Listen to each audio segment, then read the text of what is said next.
SPTV segunda edição. Oferecimento Uninove. Matricule-se na universidade que mais investe em inovação, qualidade e empregabilidade.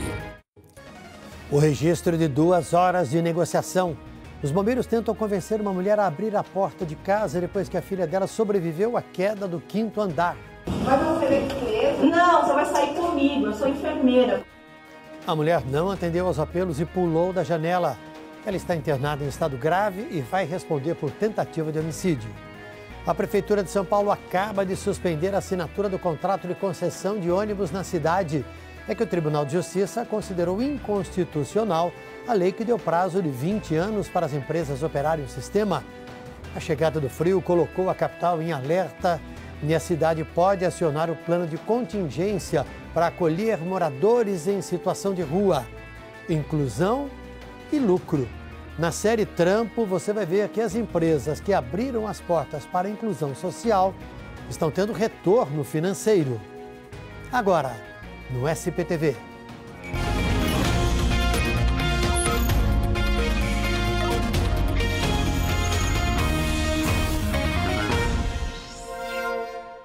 Boa noite a todos. O SPTV Segunda Edição começa com uma negociação que durou 2 horas. Os bombeiros tentavam convencer uma mulher a sair de casa depois que a filha dela, de 3 anos, sobreviveu a uma queda do 5º andar. A mãe, que depois pulou da mesma janela, foi indiciada por tentativa de homicídio. As duas estavam sozinhas em casa quando tudo aconteceu hoje de madrugada, no Jaguaré. Veja na reportagem de Bruno Tavares. É uma negociação tensa. Os bombeiros tentam convencer a mulher a sair do apartamento no bairro do Jaguaré. A filha dela tinha acabado de cair do 5º andar. E ela teve traumatismo? Não teve, filha. Olha que coisa boa. Ela caiu sobre um carro, ela não se machucou. A mulher está com muito medo. Vai me oferecer? Não, você vai sair comigo. Eu sou enfermeira. A gente não tem arma, ó. Nenhuma arma. O tenente pode abrir a porta? Eu acho melhor não. Ela não saiu, foi para a janela e colocou fogo nas cortinas. Os bombeiros arrombaram a porta e ainda tentaram segurá-la, mas a mulher pulou. 2 horas antes, a polícia tinha recebido um chamado. Ela é nova no apartamento aqui no condomínio, ninguém sabe ao certo e tal, apenas algumas amigas e tal disseram que ela já teve alguns casos parecidos, mas a princípio ela não tinha nenhum motivo aparente para ter esse surto, realmente. A gente não sabe dizer se foi alguma coisa, alguma briga que levou ela a ter esse tipo de atitude. O para-brisa do carro de um vizinho amorteceu a queda da menina de 3 anos. O dono contou que voltava do supermercado quando ouviu um barulho. Quando ela caiu no chão, ela caiu desacordada. Aí ela ficou 3 segundos desacordada, depois ela abriu os olhos, se levantou e veio em direção a mim. Mas eu fiquei com tanto medo, eu nunca vi uma cena dessa. E ela veio com a minha esposa pegou ela no colo, mostrou uns vídeos de infantil, ela começou a conversar e ela não sentia dor nenhuma, assim, ela se sentiu confortável estando no colo da minha esposa. Uma cena que o Carlos não vai esquecer. Graças a Deus, ao mesmo tempo que eu fiquei muito triste, eu tenho um sentimento de felicidade de ter visto a menina tão bem assim, depois de uma cena tão chocante. É uma coisa inacreditável. Sem dúvida alguma. E olha, o repórter Bruno Tavares fala ao vivo do Hospital das Clínicas, para onde mãe e filha foram levadas. Boa noite, Bruno. Oi, Tramontina, boa noite para você, boa noite a todos. Mãe e filha continuam internadas aqui no Hospital das Clínicas. O estado de saúde da criança é bom, ela não corre risco, já inclusive está numa enfermaria. Já o estado de saúde da mãe é grave. Ela está internada aqui no Instituto Central sob escolta policial, porque juridicamente ela está presa em flagrante. A polícia indiciou a mulher por tentativa de homicídio e incêndio. Hoje à tarde, investigadores estiveram por aqui e procuraram a mãe da mulher e também o ex-marido dela. Os dois devem ser ouvidos na semana que vem. O objetivo da polícia agora é tentar entender por que a mulher teve essa atitude. Tramontina. Obrigado, Bruno. O capitão Marcos Palumbo, do Corpo de Bombeiros, deu mais detalhes sobre a operação no apartamento. Ele disse que o tenente que comandava o resgate arrombou a porta porque a mulher abriu a válvula de gás antes de botar fogo na cortina e havia risco de explosão. O capitão Palumbo disse ainda que em nenhum momento a mãe da criança foi tratada como criminosa, mas sim como uma pessoa que estava em surto psicótico e que precisava de atendimento médico.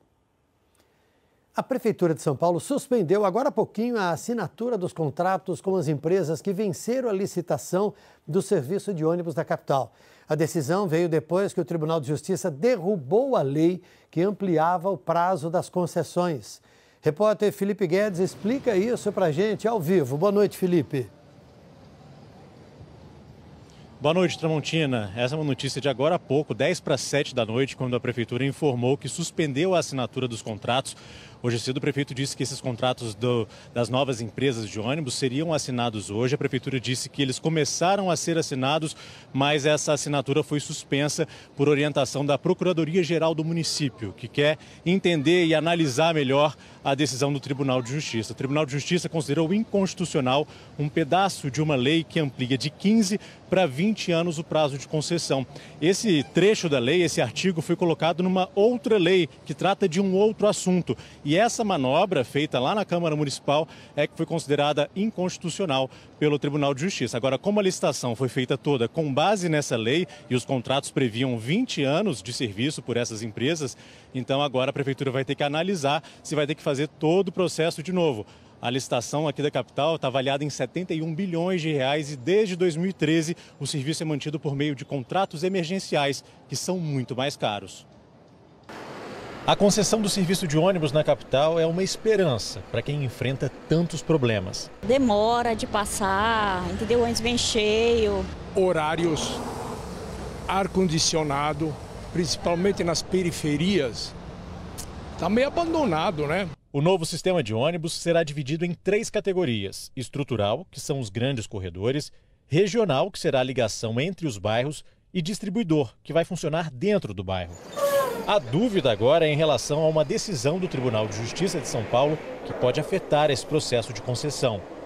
O TJ considerou inconstitucional o artigo 7º da lei que ampliou para 20 anos o prazo contratual para as concessões dos serviços de transporte coletivo da capital. Entre outras razões, a inconstitucionalidade foi declarada porque a alteração na lei estava desvirtuando a essência do texto, que era regular a concessão de terminais de ônibus, e não a exploração dos serviços de transporte coletivo urbano de passageiros.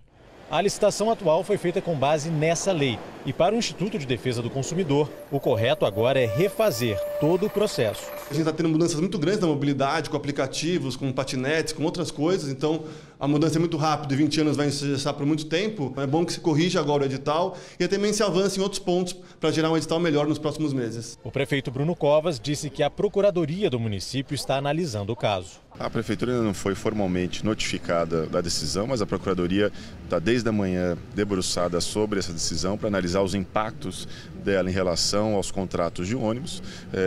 Portanto, assim que a gente tiver uma decisão da Procuradoria dos impactos, a gente vai anunciar a vocês.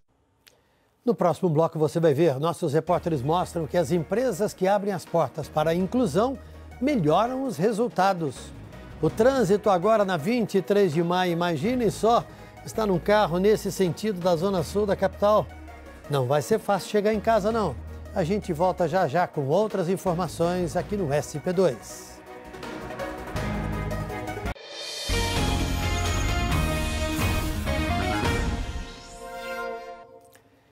A Justiça Eleitoral anunciou hoje que cancelou mais de 650 mil títulos no estado de São Paulo. São de eleitores que não votaram ou não justificaram ausência em 3 eleições seguidas. Acompanhe esses números comigo aqui na tela. Vejam só, São Paulo foi o estado com o maior número de cancelamentos, ao todo 674.500. Entre as capitais, a cidade de São Paulo está no topo da lista, com quase 200 mil cancelamentos. O eleitor pode regularizar a situação no cartório eleitoral pagando uma multa. Eleitor com título cancelado não pode tirar passaporte, nem carteira de identidade, nem pode pedir dinheiro emprestado em qualquer estabelecimento de crédito do governo. Você pode checar na página de São Paulo do G1 se o seu título está em ordem ou não. Vai lá. A prévia da inflação divulgada hoje registrou a maior alta para o mês de maio em 3 anos. Combustível, remédios e habitação foram os itens que mais pesaram no orçamento dos moradores aqui da região metropolitana. Cadê o preço? O grande sumiu. Só ficou o pequenininho. E aqui tá bem alto. R$ 4,69 o litro da gasolina, R$ 2,79 o do etanol. Tudo muito caro, tem que abaixar um pouco. O preço dos combustíveis, que acompanha a variação do dólar e o mercado internacional, continua pressionando a inflação. De 13 de abril a 15 de maio, eles subiram mais de 3% na Grande São Paulo. A variação de um posto para outro é grande. Aí precisa pesquisar mesmo, porque se você levar em consideração 20 centavos cada abastecida, 40 litros, então você tem uma diferença expressiva no final do mês quando você faz 4 abastecidas no mês. Taxista há 32 anos, Paulo sofre porque combustível é o maior custo dele. Chega na hora de abastecer, metade fica lá, né? E aí como é que fica a renda quando sobe a gasolina? Fica lá embaixo, né? Morar também está mais caro. Apesar da crise, o grupo Habitação foi o que teve o segundo maior aumento de preços. Condomínio, tarifa de água e esgoto e aluguel subiram acima da inflação em São Paulo. Caiane mora num apartamento de 35 metros quadrados no Morumbi. O pacote de aluguel mais condomínio subiu de R$ 1.600 para R$ 2.000 no mês passado. É metade do orçamento. Ela quer se mudar. Compromete tudo, compromete a alimentação, se você quer comer alguma coisa fora. No meu caso, eu tenho que pagar estacionamento no trabalho, porque eu moro longe, para pagar aluguel barato e tudo mais. A maior pressão sobre a inflação veio do grupo Saúde e Cuidados Pessoais, com destaque para os remédios. Graças a Deus, ainda a gente pode pagar, entende? E ter um plano de saúde, entende? Então, agora eu vejo que tem muita gente que, coitado, não tem condições, né? A boa notícia é que o aumento não deve se repetir. Foi pontual, foi esse reajuste anual, né? E aí foi um impacto significativo que não deve se repetir para os próximos meses, né? Para o Secovia, a inflação do grupo Habitação se explica pelo aumento dos condomínios e também por uma leve recuperação no mercado de aluguéis. Hora da previsão do tempo, hora de falar do frio que chegou com tudo e chegou com chuva. Pois é, eu tenho as informações. Maria Júlia Coutinho, conte tudo, boa noite. Boa noite, Tramontina, boa noite a todos. Ó, a frente fria chegou, olha o rastro dela aqui, viu? A máxima ficou em 22,7, agora a gente tem 19 graus, mas por causa do vento a sensação é de 12 graus. Trouxe pouco de chuva sim, mas por falar em chuva, Tramontina, a gente está chegando ao fim do mês de maio com chuva abaixo da média. 36,5 milímetros, choveu até agora, a média são 78,1 milímetros, um maio mais seco por enquanto. Amanhã, sábado. Olha só, tem sol aqui em todo o estado, mas só de enfeite, Tramontina. Ele está aí no céu, mas tem uma massa de ar polar potente que vai derrubar ainda mais as temperaturas. 10 de mínima, 19 apenas de máxima, pode ser o dia mais frio do ano amanhã. A gente vai conferir. E é o seguinte, domingo, no interior também, ó, tudo, Votuporanga que é quente, 10 graus só de mínima, Guarujá 14 graus. E aí domingo permanece ainda friozinho, 13 com 22, segunda 12 com 25, terça 15 com 27, chuva. Olha essa gangorra aqui para nossa saúde. Na terça já dá uma esquentada, né? Chega a 27. Horrível para a saúde. É, verdade. Tá bom? Obrigado, Maju. Até mais, até segunda. Tchau, Bom fim de semana. Obrigada. E com as temperaturas mais baixas, a Prefeitura da capital já deu início ao plano de contingência para acolher os moradores em situação de rua nesta época do frio, que é muito perigosa. E o repórter Felipe Ciani está no centro da cidade e ele traz as informações ao vivo. Boa noite, Ciani. Fala, Tramontina, muito boa noite para você. A gente está aqui no Pátio do Colégio, no centro de São Paulo, obviamente a região que concentra a maior quantidade de moradores de rua e onde tem a maior quantidade, portanto, de pessoas que precisam de um acolhimento e de uma ajuda quando o frio vai chegando, esse frio que a Maju acabou de falar. Esse plano de contingência da secretaria que você acabou de citar, ele começou essa semana e vai até o dia 20 de setembro, justamente para pegar essa época mais fria. A Prefeitura, ela divulgou 18.411 vagas de acolhimento em 148 centros. É o mesmo número de vagas do ano passado, não teve aumento. Segundo a Prefeitura, é um número suficiente, apesar de muitos moradores em situação de rua, às vezes nem quererem ir para esses abrigos. Mas se a temperatura chegar a 13 graus ou abaixo de 13 graus, aí esses moradores eles são compulsoriamente retirados da rua, porque se não for assim, eles acabam correndo um risco muito grande. É uma questão muito delicada, né, Tramontina? Sem dúvida alguma. Obrigado, Ciani. Na série Trampo, hoje nós vamos mostrar que, aos poucos, as empresas estão abrindo as portas para a inclusão. E nesta ação, para garantir mais diversidade, todo mundo ganha.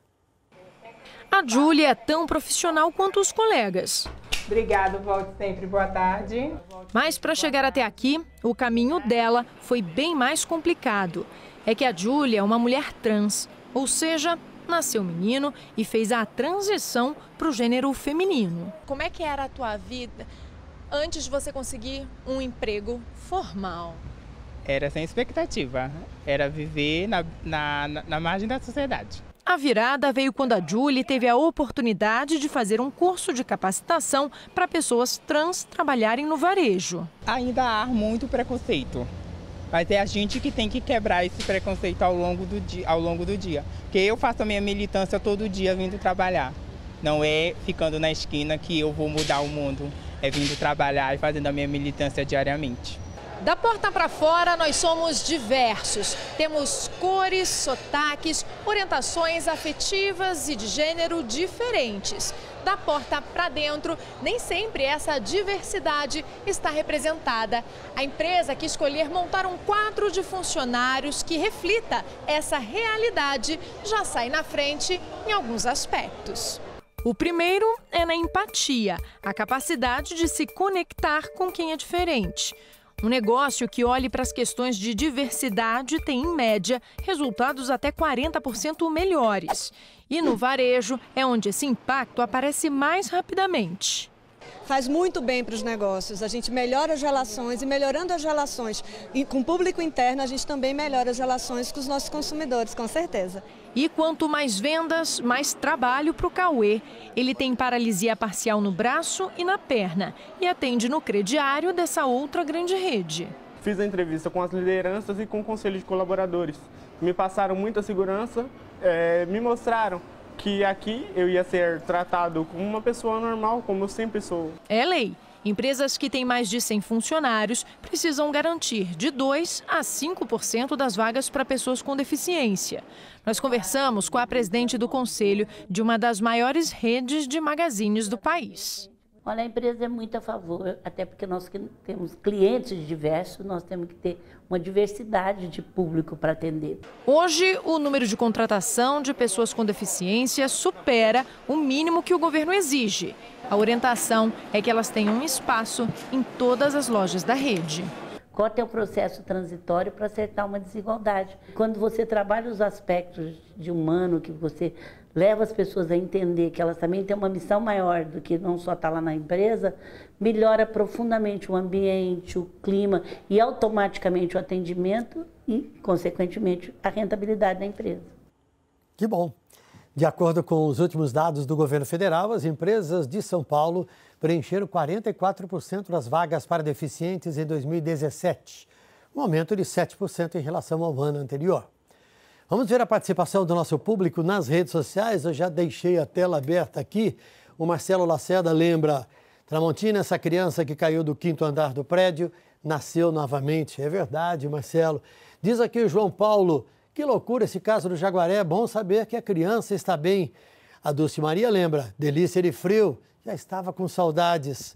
A Mariane: o frio chegou com tudo, eu amo o calor, olha só, Mariane. E o Marcelo lembra: fim de semana de caldo verde, pão italiano e vinho, viva o frio.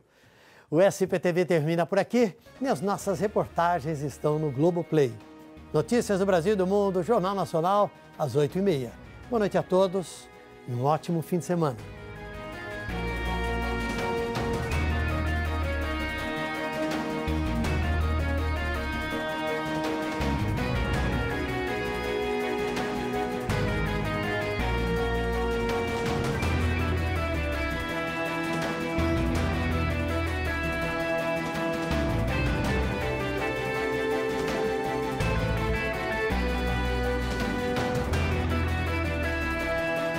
SPTV segunda edição. Oferecimento Uninove. Matricule-se na universidade que mais investe em inovação, qualidade e empregabilidade.